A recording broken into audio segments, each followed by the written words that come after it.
Welcome to our deep dive into the source material. Today we are unpacking this really fascinating architecture white paper on the security layer beneath, well, basically machine mathematics and verifiable reward. Right. But before we even jump into the analysis, we have to start with a quote that sets the stage for everything. Yeah, and it goes like this.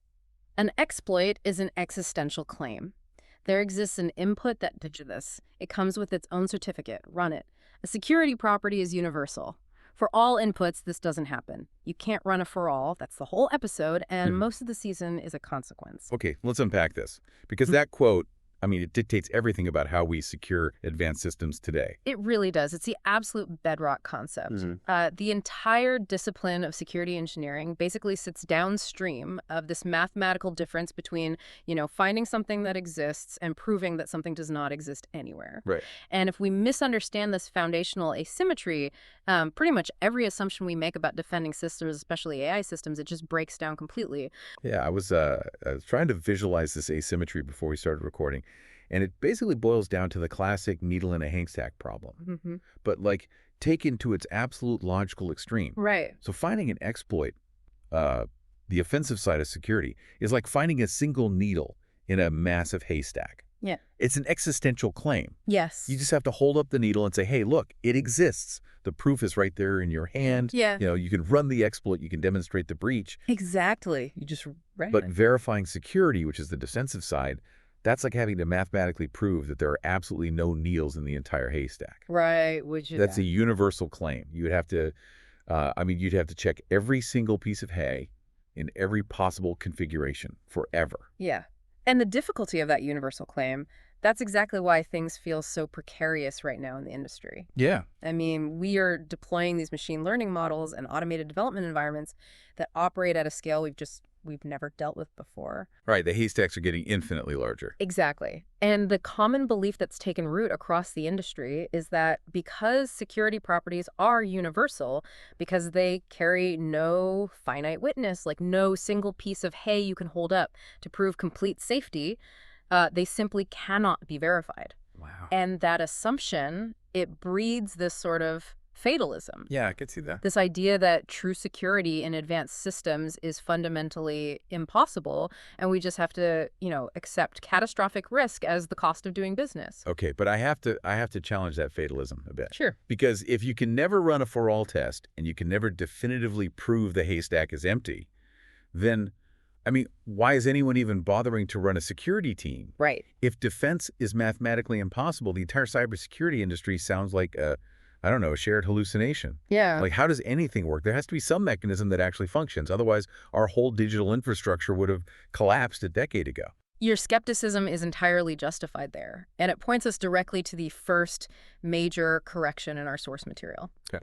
The strong version of this asymmetry claim, the idea that universal security properties carry no witness and therefore cannot be verified under any circumstances, that is completely false. Oh, okay, so it's not impossible. No, not at all.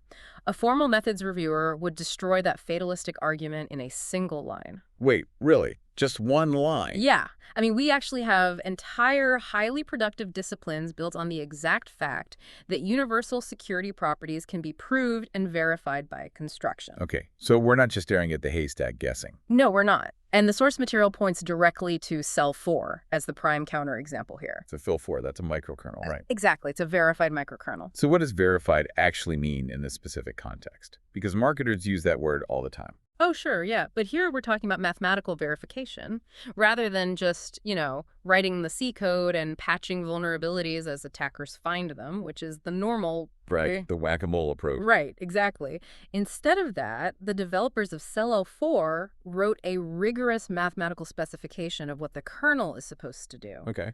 And then they generated a machine-checked proof that the C code perfectly implements that specification. Just to make sure I'm tracking, when you say a machine-checked proof, you mean they mathematically mapped the actual code to the rules so tightly that certain classes of bugs are just impossible. Yes. Like buffer overflows or memory leaks, they just mathematically cannot happen within that environment. Exactly. It is mathematically guaranteed, assuming the hardware underneath behaves according to its own specification, of course. Wow. But yes, at the software level, it's proven. So how does that translate back to our analogy? Are they essentially like shrinking the haystack. Yeah, that's a good way to put it. They are building a highly controlled, bounded haystack where they know the exact origin and composition of every single piece of hay. I see. By using formal verification, they establish these universal properties by construction. And cell 4 isn't just an isolated case either. What else is there? Well, we see the same thing in provable security cryptography, Okay, yeah. where cryptographic protocols are mathematically proven to resist specific, well-defined types of attacks. And we also see it in constant timecode verification. Constant time code. That's where the program takes the exact same amount of time to execute no matter what data it's processing, right? You got it, yeah, which completely eliminates side-channel timing attacks. Right, because an attacker can't glean anything by how long the CPU took to think about the password. Exactly. So universal properties can be proved, they can be verified, entire disciplines rely on it. Okay, so we have the math. We can prove things are secure by construction.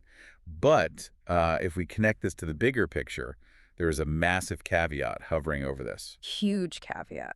Because we are still dealing with breaches every single day. Right.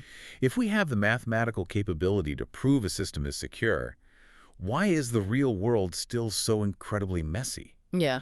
Why do these highly advanced, theoretically secure systems just fall apart when they hit the public internet? Right. So that brings us to the relocated version of the asymmetry.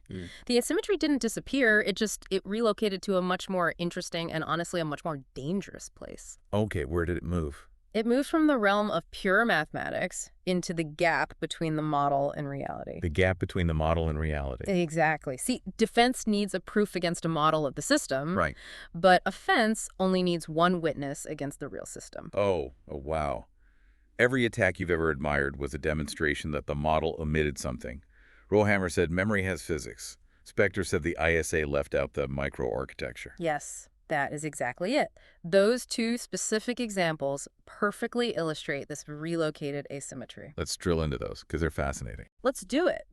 So, when defenders build their model to run those mathematical proofs we just talked about, they have to simplify reality. You can't model every atom. Right. So with Rohammer, the defensive models assumed that computer memory, the DRAM, was purely logical. Just a pristine grid of ones and zeros. Exactly. The math worked perfectly within that pure logic. But what the model omitted was the physical reality that those memory chips are made of actual silicon and circuits, and they possess physical electromagnetic properties. Right, they're physically packed really close together on the board. Very close. And so the attackers realized that if you hammer a specific row of physical memory with read requests fast enough, the electrical charge literally leaks into the adjacent physical rows. Yep. And it flips their bits from a 0 to a 1, or vice versa, without ever actually accessing them logically. Which is brilliant and terrifying. The model was perfectly secure on paper, but the physical reality of electricity provided the exploit. That is wild. The math was right, but the map wasn't the territory. Precisely. And Spectre exploited the exact same blind spot just at the CPU level. Okay, how did that one work again in this context? So the model for the CPU, the instruction set architecture, or ISA, it dictated that instructions are executed sequentially, one right after the other. Okay. The model proved that data from one program couldn't leak into another under that sequential logic. But the physical microarchitecture of the chips was actually doing something else to save time. It was guessing ahead. Right. Speculative execution. Exactly. It was executing instructions out of order based on a guess of what you might do next. And when the CPU guessed wrong, it would just throw away the calculation. But it would leave these tiny, measurable traces of that data in the cache. Yes. The microarchitectural state was altered. The model said sequential execution is secure. Reality said you forgot to model the speed-up tricks the hardware is actually using under the hood. Man, so the attacker finds the gap. Are there examples of this that aren't just hardware physics, like in pure software? Oh, absolutely. The source material highlights parser differentials as a classic software example of this gap. Parser differential, like when two different pieces of software read the same data differently. Exactly. So in a lot of complex architectures, a system will use one parser to validate a request at the perimeter, like at the firewall or the proxy. Right. And then it uses a completely different internal parser to actually execute the request on the back end, the server. Okay, I see where this is going. Yeah. The specification model, the thing the defenders are looking at and verifying, it assumes a single unified understanding of the data across the entire system. It basically assumes that if a request is marked safe at the front door, it remains safe all the way through. But the reality of the system omitted the fact that the second parser behaves slightly differently. Right, so an attacker crafts a weird, malformed request, maybe messing with the HTTP headers. Oh, like an HTTP request smuggling attack? Exactly like that. Parser A at the front door looks at it, interprets it as harmless gibberish, or maybe just one single request, and lets it through. But then parser B, inside the system, receives the exact same string of data, interprets it differently, maybe as two separate requests, with the second one being a malicious command, and it just executes it. Wow. So the math proving the perimeter was secure was totally correct. Yes.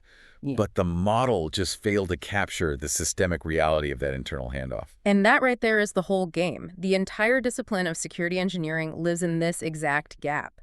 It is the space where the model fails to capture physical behavior, systemic complexity, or human interaction. Okay, so this brings us right to the core of the machine mathematics white paper. Yes. Because, I mean, we understand how this model versus reality gap shatters traditional software and hardware assumptions. But moving into AI, how does this structural gap apply to measuring, training, and setting policies for artificial intelligence? Here's where it gets really interesting, because it translates into a three-faced structural problem that is currently bottlenecking the entire AI field. A three-faced problem. Right. The researchers in the space are constantly raising three distinct complaints, but the paper argues they're actually all the same problem. Okay, what's the first complaint? First, they point to a measurement problem. Measurement, like benchmarking in AI. Exactly. We can easily benchmark a system's ability to perform a simple mechanical task like sorting a database or playing chess, but we fundamentally cannot benchmark conceptual capabilities. Conceptual capabilities. Yeah, the source material uses definitional fecundity as an example. Definitional fecundity. I need a translation on that one. Fair enough. It basically means the ability of an AI to invent an entirely new foundational mathematical concept, a new way to define something in math. Oh, wow. Okay. And we can't measure that. Yeah. Well, because there's no answer key. Exactly. If an AI invents a completely new branch of math, you can't just run an automated script to check if it's correct. You don't have a cheap mechanical check.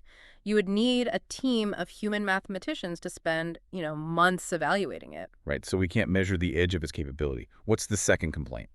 The second complaint revolves around the training problem, specifically this concept of reinforcement learning from verifiable reward, or RLVR.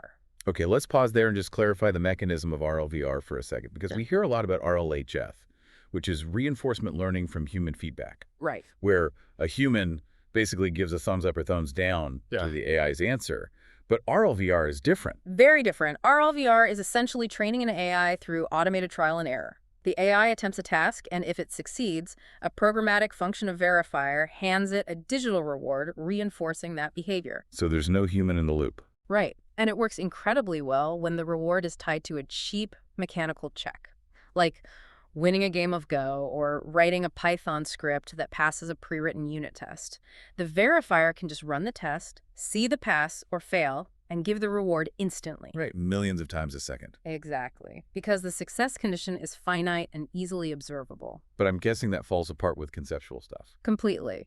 The moment the desired outcome requires evaluating a complex conceptual result, the reinforcement loop breaks. Like what? Like asking the AI to write code that is architecturally secure against future side channel attacks. Oh, right, because you can't write a cheap unit test for architectural security. Exactly. There is no automated verifier for that, so the system has no way to automatically dispense the reward. And because there's no reward, the training just stalls. That makes total sense. Okay, so measurement is broken, training stalls out. What's the third complaint researchers are raising? Authorization. The inability to write policy engines for conceptual danger. All right, unpack that. Well, a traditional firewall rule is easy, right? Block the specific IP address or block this known malware hash. It's a finite witness. Right. But we cannot write a computable rule that says, do not output an idea that could be dangerous in the wrong political context. It's like trying to issue a speeding ticket without a radar gun. Yes, exactly. You know it's dangerous, but you have no instrument to actually trigger the rule. Right. It's like It's like a bouncer at a club checking an ID. Oh, I like that. Yeah, the ID is a finite witness. It's a cheap mechanical check. You look at the birth date, you look at the face, you grant access. That's easy to automate. Very easy. But the authorization problem in AI is like asking the bouncer to look at a person and definitively predict whether they're going to ruin the vibe of the party in 2 hours. Right. There's no ID for that. There's no observable property you can check at the door. Exactly. The policy exists in theory, like keep the vibe good, but without a mechanical way to measure it, the rule is totally useless. That bouncer analogy cuts right to the heart of what the source material is arguing. These aren't three separate problems. Measurement, training, and authorization are all failing for the exact same structural reason. Which is? They each require a computable, witness-bearing predicate that can be evaluated within a tight computational budget. They all need that ID card. Yep. They need an existential claim that can be checked mechanically by a computer in milliseconds. Yes, and these advanced capabilities, conceptual mathematics, architectural security, contextual danger, they are universal. They are for all shaped over infinite possible futures. Because they carry no finite witness, they resist measurement, they resist training, and they resist authorization. The entire model we use to train and authorize software is fundamentally incompatible with the reality of conceptual AI capabilities. Wow. If that structural incompatibility is true, it forces a very uncomfortable question about the trajectory of the whole industry right now. It really does. Because the prevailing narrative everywhere you look is uniform capability acceleration. Right, the rising tide lifts all boats argument. Yeah, exactly. The idea is that as AI models get smarter and faster, the balance of power remains neutral. Yeah. If an attacker uses AI to, fuzz a system and write zero-day exploits, well, the defense gets to use an equally powerful AI to automatically patch the vulnerabilities. Right. So it's symmetric. But the white paper explicitly tears down that assumption, doesn't it? It completely dismantles it. Uniform capability acceleration is not neutral. It heavily, structurally shifts the balance of power toward the offense. Well, why? If the defender buys the exact same foundational model that the attacker is using, why does the attacker get more leverage out of it? It all comes back to the asymmetry we established at the very beginning of the episode. The haystack. The haystack. Look at the attacker's job. Their goal is existential search. They are looking for one single witness, one single input that crashes the system or bypasses the parser. The needle. The needle. Yep. And critically, they have a cheap oracle to tell them if they succeeded. Right. They run the input, and the program either crashes or it doesn't. It's a yes or no. Exactly. So techniques like fuzzing, where you throw millions of randomized inputs at an application, or constraint solving, those rely on massive high-speed iteration against a cheap mechanical check. And AI scales that kind of search exponentially. AI is perfectly suited for existential search. It can generate mutations and test them incredibly fast. Okay, so offense gets a massive boost. What about the defender? Well, look at the defender's task. The defender's job is split into two distinct phases. The first phase is verifying properties within the model. Writing those formal proofs we talked about, like with Cell4. Right, or running automated model checkers. AI can absolutely accelerate that phase. It can write mathematical proofs much faster than a human. The residual risk, the thing that actually causes the breach, it doesn't live inside the model. Exactly. It lives in the gap between the model and reality. Oh, wow. The defender's true bottleneck is model construction. It is the act of looking at a complex system and identifying the trust boundaries, noticing that the memory chips have physics, realizing that the developers accidentally included a second parser in the data pipeline. Identifying the gap between a mathematical abstraction and physical reality requires like a type of structural lateral intuition. Yes. And uniform AI acceleration does absolutely nothing to help the defender construct the model, because constructing the model requires noticing what isn't there. And AI is notoriously bad at realizing its own blind spots. Right. So the attacker gets an exponential speed boost on their primary bottleneck, the search, while the defense only gets a speed boost on the math inside the model. Their true bottleneck, figuring out what the model omitted, doesn't get any faster. So the defender is basically pedaling a bicycle while the attacker gets a sports car. That's a great way to visualize it. Uniform acceleration is a structural advantage for the attacker. Okay, let me ask for a reality check here. Because we're talking about models and predicates and universal claims. Yeah. This is all highly theoretical math stuff. Yeah, it can get pretty abstract. So what is actually happening in the real world right now? Because if the math is this heavily skewed toward the attacker, Shouldn't the alarms be going off in every enterprise security operations center on the planet? Like, shouldn't the SOC dashboards be flashing red? The alarms are silent, and that silence is actually the most dangerous part of this entire dynamic. What do you mean? What is shown in the real world right now is a phenomenon the researchers call assurance deflation. Assurance deflation. Like economic deflation, Mhm. but applying to the purchasing power of our security controls. That's exactly it. Think of it in terms of scaling. Deployed capability, what these AI systems and automated environments are actually able to execute in reality, is scaling exponentially. Right. But formal assurance, our ability to mathematically prove or confidently authorize those systems, is only scaling linearly, So the gap is widening. rapidly. The objective security margin between what the system can do and what we can prove is safe is shrinking rapidly. But if the security margin is shrinking that fast, why aren't we seeing massive catastrophic failures dominating the news every single day? Why are the dashboards still showing all green lights? Because of the chilling detail of assurance deflation. The margin shrinks, but nothing visibly breaks. There is no singular incident to respond to. There is no alert firing in the SIM. Logging tools don't see it. Right. There is no new line being added to the corporate risk register because the documented controls haven't technically failed. Oh, I see. The controls that a security team put in place 2 years ago, they're still functioning exactly as designed. Perfectly. They're still passing all their internal audits. Yep. But those controls are now guarding a system that possesses 100 times more conceptual capability than it did when the controls were originally written. Exactly. The controls become an illusion of coverage. They are flawlessly verifying a model that represents a smaller and smaller fraction of the system's actual real-world footprint.